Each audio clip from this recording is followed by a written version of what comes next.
السلام عليكم ورحمة الله وبركاته. إن الحمد لله نحمده ونستعينه ونستغفره ونعوذ بالله من شرور أنفسنا ومن سيئات أعمالنا. من يهده الله فلا مضل له ومن يضلله فلا هادي له، وأشهد أن لا إله إلا الله وأشهد أن محمدا عبده ورسوله. أما بعد، فإن خير الحديث كتاب الله، وخير الهدي هدي محمد صلى الله عليه وسلم، وشر الأمور محدثاتها، وكل محدثة بدعة، وكل بدعة ضلالة، وكل ضلالة في النار. أعوذ بالله السميع العليم من الشيطان الرجيم. بسم الله الرحمن الرحيم. يا أيها الذين آمنوا توبوا إلى الله توبة نصوحا عسى ربكم أن يكفر عنكم سيئاتكم ويدخلكم جنات تجري من تحتها الأنهار. وقال النبي صلى الله عليه وسلم: كل بني آدم خطاؤون وخير الخطائين التوابون. معزز علماء کرام، بزرگان دین، عزیز بچوں، جملہ سامعین، اللہ رب العالمین کا بے پایا فضل و احسان اور کرم ہے کہ انہوں نے ہمیں آپ کو ایک دینی، دعوتی اور اصلاحی پروگرام میں شریک ہو کر دین کی باتیں سننے سنانے کا ایک حسین اور ضروری موقع عنایت فرمایا۔ ابھی میں نے آپ کے سامنے خطبہ مسنونہ کے بعد سورہ تحریم کی آیت کریمہ تلاوت کی، اس کے بعد اللہ کے نبی صلی اللہ علیہ وسلم کی ایک چھوٹی سی حدیث پڑھی۔ آج میں آپ سے کچھ باتیں اسی آیت اور حدیث کی روشنی میں کرنے کی کوشش کروں گا۔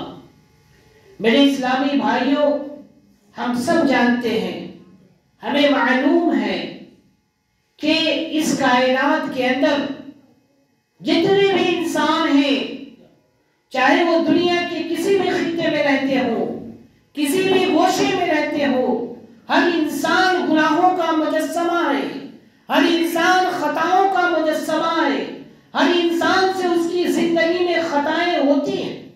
اللہ کے نبی صلی اللہ علیہ وسلم نے فرمایا: کل بنی آدم خطاؤون، تمام بنی آدم خطا کار ہیں، وخیر الخطائین التوابون، لیکن سب سے بہتر گناہگار، سب سے بہتر خطا کار انسان وہ ہے کہ جب اس سے غلطیوں کا صدور ہوتا ہے، جب ان سے غلطیوں کا ارتکاب ہوتا ہے، تو اپنی غلطی کا احساس کر کے رب العالمین کی بارگاہ میں آ کر توبہ کر لیتا ہے، رب کو راضی کر لیتا ہے، رب کو منا لیتا ہے، رب کے سامنے ہاتھ پھیلاتا ہے: اے اللہ، مجھ سے فلاں گناہ دانستہ طور پر، نادانستہ طور پر ہو گیا، اے اللہ میں تیرا بندہ ہوں، گناہگار بندہ ہوں، تیرے سامنے توبہ کر رہا ہوں، مولا کریم تو توبہ کو قبول فرما لے۔ اللہ رب العالمین انسان کے توبہ کو قبول فرما لیتا ہے۔ اور اللہ نے فرمایا: یا ایھا الذین آمنو، اے ایمان والو، اے مسلمانوں، اے مومنوں، توبو الی اللہ توبۃ نصوحا، رب العالمین کی بارگاہ میں آ کر سچی توبہ کرو، ایسی توبہ کرو کہ آئندہ اس گناہ کے نہ کرنے کا عزم مصمم کر لو۔ عسى ربكم ان يكفر عنكم سيئاتكم، امید ہے اللہ رب العالمین تمہاری خطاؤں کو مٹا دے گا، تمہاری لغزشوں کو درگزر کر دے گا، وَيُدْخِلَكُمْ جَنَّاتٍ تَجْرِي مِن تَحْتِهَا الْأَنْهَارُ، اور تمہیں ایک ایسے جنت کے اندر داخل کر دے گا جس کے نیچے سے نہریں جاری ہوں گی۔ اللہ اکبر، کتنا حسین منظر ہوگا جب رب العالمین ہمیں ایسی جنت کے اندر داخل کرے گا۔ ہمیں معلوم ہے اس کائنات کے سب سے پہلے انسان حضرت آدم علیہ السلام اور ان کی زوجہ محترمہ حضرت حوا علیہ السلام کو جب منع کیا گیا تھا کہ تم فلاں درخت کے قریب بھی مت جانا، شیطان نے بہکا دیا، وہ شیطان کے شکار ہو گئے، ان کے وسوسہ کے شکار ہو گئے، ان سے غلطیوں کا اعتراف ہوا۔ اس کے باوجود دونوں نے، حضرت آدم علیہ السلام اور حوا علیہ السلام دونوں رب سے توبہ کیا تھا، رب سے توبہ کیا تھا اور دعا کی تھی. کیا دعا تھی؟ قرآن کہتا ہے ربنا ظلمنا انفسنا وان لم تغفر لنا وترحمنا لنكونن من الخاسرین. اے ہمارے رب، اے ہمارے پروردگار، ربنا ظلمنا انفسنا، ہم لوگوں نے اپنے نفس کے اوپر ظلم کر لیا ہے. وَإِن لَمْ تَغْفِرْ لَنَا، اے اللہ اگر تو نے ہمیں معاف نہیں کیا، تو نے ہمیں نہیں بخشا، لَنَكُونَنَّ مِنَ الْخَاسِرِينَ، ہم گھاٹا اٹھانے والوں میں سے ہو جائیں گے، نقصان اٹھانے والوں میں سے ہو جائیں گے، ناکام و نامراد ہو جائیں گے. رب العالمین نے دونوں کی دعائیں سنی، دونوں کو معاف فرما دیا. اسی طریقے سے حضرت موسیٰ علیہ السلام نے ایک مرتبہ ایک شخص کو ایک تھپڑ لگا دیا. عام طور پر تھپڑ مارنے سے موت واقع نہیں ہوتی، اتفاق کہیے کہ ان کے تھپڑ اور مکہ مارنے کی وجہ سے وہ شخص مر گیا. حضرت موسیٰ علیہ السلام کو بھی اپنی غلطی کا اعتراف ہوا، رب کے سامنے دعا کی. دعا کیا تھی؟ ربی انی ظلمت نفسی فاغفر لی، اے اللہ میں نے اپنے اوپر ظلم کر لیا ہے، تو مجھے معاف کر دے. رب العالمین نے حضرت موسیٰ علیہ السلام کو بھی معاف کر دیا. اسی طریقے سے حضرت یونس علیہ السلام نے بھی مچھلی کے پیٹ میں اپنی خطاؤں کا اعتراف کرتے ہوئے کہا تھا. قرآن کہتا ہے لا الہ الا انت سبحانک انی کنت من الظالمین، اس کائنات کے اندر کوئی معبود برحق نہیں، تیری ذات پاک ہے. انی کنت من الظالمین، میں ظلم کرنے والوں میں سے ہوں، میں خطا کرنے والوں میں سے ہوں، میں گناہ کرنے والے میں سے ہوں. رب العالمین نے حضرت یونس علیہ السلام کو بھی معاف کر دیا. ہم بھی اسی اللہ کے بندے ہیں جس اللہ کے بندے حضرت آدم علیہ السلام تھے، جس اللہ کی بندی حضرت حوا علیہ السلام تھی، جس اللہ کے بندے حضرت موسیٰ علیہ السلام تھے، جس اللہ کے بندے حضرت یونس علیہ السلام تھے، اسی اللہ کے بندے ہم اور آپ بھی. ہم بھی جب گناہ کر لے رب العالمین سے معافی مانگے، رب کے سامنے توبہ کرے، رب اس کے سامنے گر گرائے، اپنے گناہوں پر نادم اور شرمندہ ہو، یقین جانیے اللہ رب العالمین ہماری خطاؤں کو بھی معاف کر دے گا، ہماری لغزشوں کو بھی درگزر کر دے گا. اس لیے ہمیں ہمیشہ اپنے گناہوں پر نادم اور شرمندہ ہو کر رب کے سامنے دعائیں مغفرت کرنی چاہیے، توبہ استغفار کرنا چاہیے. 2-3 اعمال ہم آپ کو بتائیں گے جن اعمال کو ہم اور آپ نے اپنی زندگی کا حصہ بنا لیا، اپنی زندگی کا روٹین بنا لیا، لائے ہے عمل بنا لیا. یقین جانیے دنیا سنور جائے گی، آخرت سنور جائے گا، قبر کے عذاب سے بچائیں گے، جہنم کے ہولناکی سے بچائیں گے، جنت الفردوس ہمارا اور آپ کا. اللہ اکبر، اللہ اکبر. اللہ کے نبی صلی اللہ علیہ وسلم نے فرمایا سب سے پہلی چیز میں یہ بتانا چاہوں گا مکمل وضو کرنا. یہ جو وضو ہم آپ نماز کے لیے کرتے ہیں اس کی بڑی فضیلت ہے، بڑی فضیلت ہے. ابھی ٹھنڈی کا زمانہ آ گیا، شروع ہو چکا ہے. اس ٹھنڈی اور کڑاکے کی ٹھنڈی میں اللہ کے نیک بندے جب وضو کرتے ہیں ٹھنڈے پانی کو چھوتے ہیں، پانی کا ایک قطرہ جب جسم پر پڑتا ہے تو ایسا لگتا ہے جسم کا وہ حصہ کٹ کر گر جائے گا، شل ہو جاتا ہے، شل ہو جاتا ہے. اللہ کے نبی صلی اللہ علیہ وسلم نے فرمایا من توضع فاحسن الوضوء خرجت خطاياه من جسدي حتى تخرج من تحت اصبعه. اللہ کے نبی صلی اللہ علیہ وسلم نے فرمایا جو شخص مکمل طریقے سے وضو کرتا ہے، اس طریقے سے وضو کرتا ہے جس طریقے سے وضو کرنے کا طریقہ اللہ کے نبی صلی اللہ علیہ وسلم نے صحابہ کرام کو سکھایا تھا، ہمیں اور آپ کو تعلیم دے کر دنیا سے رخصت ہو گئے. اگر اس طریقے سے ہم اور آپ وضو کرتے ہیں خرجت خطاياه من جسدي تو اس کے جسم سے گناہ ختم ہوتے ہیں، جھڑ جاتے ہیں. حتی تخرج من تحت اصبعه، یہاں تک کہ ناخن کے اندر جو میل کچیل کی شکل میں گناہ ہوتا ہے اللہ رب العالمین اس کو بھی ختم کر دیتا ہے. اس لیے ہم اور آپ جب وضو کریں تو وضو کو مکمل کریں. ایسا نہ ہو نہ ہاتھ اچھے سے دھویا، نہ چہرہ اچھے دھویا، نہ ٹخنا اچھے سے دھویا تو پھر وضو کا ثواب نہیں ملے گا. اپنے وضو کی اللہ کے نبی صلی اللہ علیہ وسلم کے طریقے کے مطابق ہماری نماز درست ہوگی اور ہمارے خطاؤں کو رب العالمین معاف فرما دے گا. یہ کتنی بڑی فضیلت ہے ایک چھوٹے سے عمل. ہم اور آپ نماز پڑھتے ہیں، بس وضو کا اہتمام کریں، اچھے سے وضو کریں. مسجد کی طرف چل کر آنا۔ ہمارا آپ جب مؤذن حی علی الصلاۃ حی علی الفلاح کی ندا دیتا ہے، ہم اور آپ ان کی آوازوں پر مسجد کا رخ کرتے ہیں۔ اتنی بڑی فضیلت اللہ کے نبی صلی اللہ علیہ وسلم نے فرمایا۔ النبی ہریرہ رضی اللہ تعالی عنہ قال قال رسول اللہ صلی اللہ علیہ وسلم من تطہر فی بیتہ ثم مشى إلى بيت من بيوت الله ليقضي فريضة من فرائض الله كانت خطبتاه إحداهما تحط خطية والأخرى ترفع درجة۔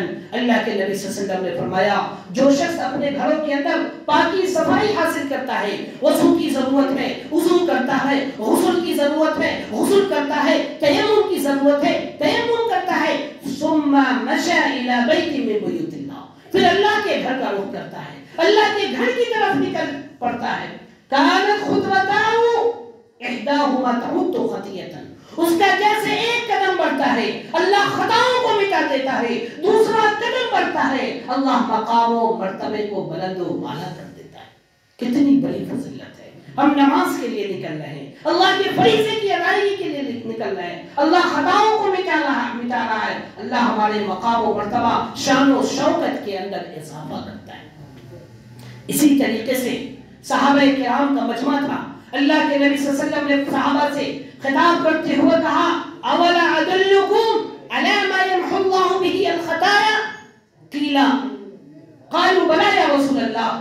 صحابہ کرام کا مجمع تھا، اللہ کے نبی نے فرمایا اے صحابہ کرام کی جماعت چند ایسے اعمال نہ بتاؤں جن اعمال کو تم کرنے لگو گے اللہ خطاؤں کو مٹا دے گا۔ صحابہ نے کہا بلی یا رسول اللہ، کیوں نہیں اے اللہ کے رسول؟ آپ نے فرمایا اسباغ الوضوء علی المکاری، مشقتوں کے وقت پریشانیوں کے وقت مکمل طریقے سے وضو کرنا۔